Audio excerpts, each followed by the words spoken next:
Happy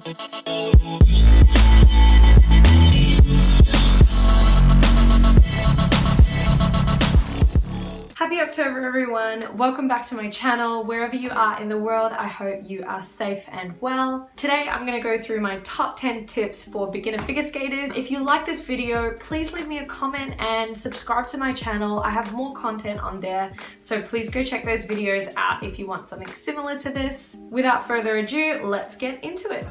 Protective equipment and learning how to fall. Especially when you're starting out, I can't stress how important it is to have protective equipment and to know the right technique on how to fall. I have a video detailing how to get up from the ice if you do have a fall. I'll link it somewhere over here. That goes into it in a bit more detail. Of course, protective equipment and learning how to fall can help to reduce the severity of injuries or prevent them altogether. When you're starting out, you're learning new things and adjusting to a new environment for your body. So it's really important to have protective equipment, not just so you can reduce your chance of injury, but also help build your confidence on the ice. And when you're more confident, you have less of a fear of falling, and the less the chance is that you're going to hesitate on the ice. I wear knee pads and I find that I can focus more on my skating, especially if I'm learning something new or my coach is trying to tweak my technique for an element. I am less scared of falling and more motivated to keep myself focused on what I'm doing. Padding and tape. Whether you're a seasoned figure skater who has their own skates or you're a beginner who's starting out in rental skates, I think it's super handy to have tape and padding in your skating bag. Having the support of padding and tape can change the whole outlook of a skate, especially if you're starting out in rentals, which are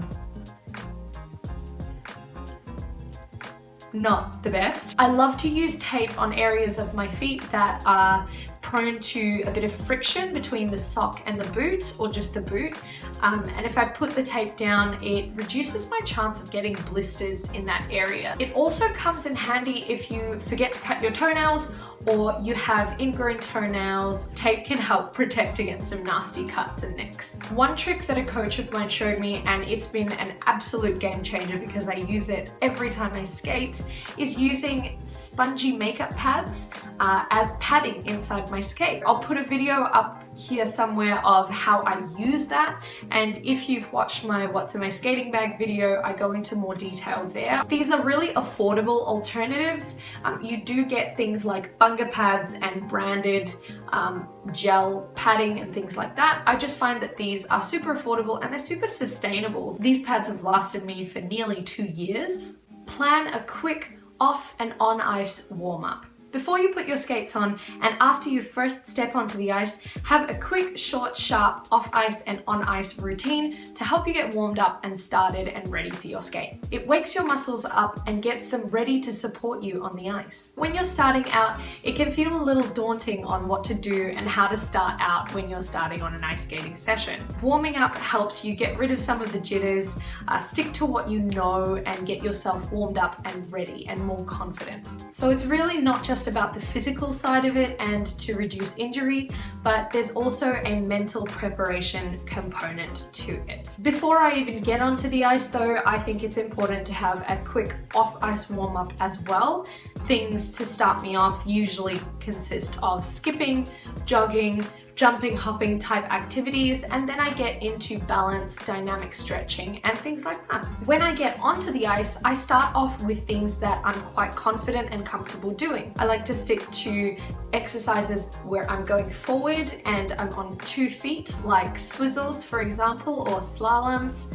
Then I'll progress to going backwards and doing those same elements before I get ready to do single leg stuff, and then I'll progress on to turns and change of direction and like lots of really more intricate footwork. I also like to prep for my jumps and spins. If you're unsure about whether you want to commit to figure skating, try group lessons first. Figure skating can be a really expensive sport, and for a lot of us out there, we don't have rinks very close by, so transport is also a big issue. I really wanted to be sure that figure skating was something that I wanted to pursue in the future, so what I did was for the first 6 months of my skating, I attended group lessons. And honestly, I would keep doing those group lessons. They always take me back to the basics. They always make me practice what I'm not good at.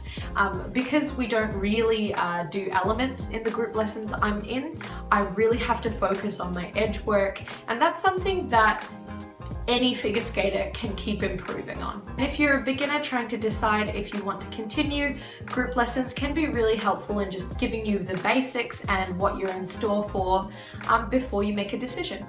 Get fitted for skates. For your first pair of skates, I recommend going to a skate shop and getting yourself fitted by a professional. Of course, you can definitely do your research on Google and on the internet. There's a lot of good stuff out there, but nothing beats having someone physically put a boot on your foot and help you decide what your size and your foot shape is. It's one of the best ways to know for sure that you're getting a product that is going to be supportive for you. Even if you're getting secondhand skates, it's important to go to a skate shop and just ask questions, try and get yourself fitted, see if they have that similar skate in store. This can help you make the most informed decision about what is right for you, and skates are a big investment for the most part, so you want to know that you're spending your money on the right product. Not to mention that going to a skate shop helped teach me how to lace my skates, which I've changed along the way, but gave me something basic that I didn't know before. Off-ice training is a real game changer in figure skating and any other winter sport, which is why figure skaters that are starting out should start incorporating it really, really early on. Off-ice training fills the gap in strength and conditioning that the ice can't provide your muscles, but at the same time, it helps you improve your performance when you get onto the ice. I have a few videos on my off-ice routines that I will link somewhere here, so you can get an idea of what off-ice looks like. But again, if you really want to focus on figure skating and get yourself better on the ice, it's important to keep the hard work going off the ice as well. Figure skating and hard work come hand in hand. Take all the time in the world to practice the things that you're not good at and that challenge you the most. Practice what you're bad at and set goals. The addictive and challenging thing about figure skating is that just because you have something today, it doesn't mean that you get to keep it forever. So you have to keep working for those elements. I first learned forward crossovers in my second group lesson in skating ever, and I am still tweaking them to this day because there's always something that can get better. Everyone has bad habits, and it's really hard to change those if you're not challenging yourself to adapt and improve on the regular. Talent can get you so far, but hard work takes you all the way. So remember to set goals and achieve them bit by bit and work up to your big overarching goals. Listen to your body. Now, I go into more detail about this in my 10 causes of injury in figure skaters, so go check that out if you want this topic in a little bit more detail, because it's really, really important and I think all figure skaters should know about it. But I can't stress how important it is to listen to your body. Don't suffer in silence. Don't live in doubt. Always go get things checked out. Didn't intend that to rhyme, but it just did. When you're starting out in a new sport, you need to find your comfortable level of challenge and your limitations. If you fall or injure yourself on or off the ice and you start to get growing, severe, lingering pain, or something feels off, seek help from a professional and don't just push through it. Even if you don't have an injury, it's really paramount that you give yourself time to rest and recover after training. Remember, if we're challenging the body to learn something new and overload it on things that we haven't done before, we need to be allowing it time to rest and recover. And at the end of the day, pushing through an injury or pain is just going to hinder our progress later on. So listen out, be more in tune and aware with your body, and seek help if you need to. Don't be afraid to ask for help. When you're starting out, it can seem really, really daunting trying to reach out to other skaters at the rink or coaches, and especially if these skaters are at a much higher level than you. But don't be afraid to go up and ask questions.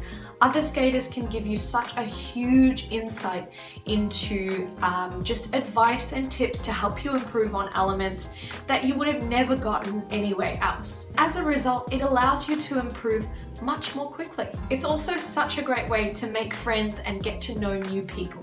Lastly, have fun. This last tip sounds like a really obvious one, but as figure skaters, I'm sure you can relate. Sometimes we get stuck into our heads and we forget about what's important at the end of the day. Remember to have fun. Remember why you started this sport.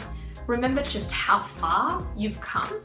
And know that one day what you're doing is going to become easier. So that's it for the video, guys. I really hope you enjoyed it and I hope you took something out of it that you can help for your skating in the future. If you like this video, please like and comment and subscribe. Let me know what you think. I would love to hear your thoughts. I also have an Instagram, so feel free to connect with me on there, and I'll catch you guys next video.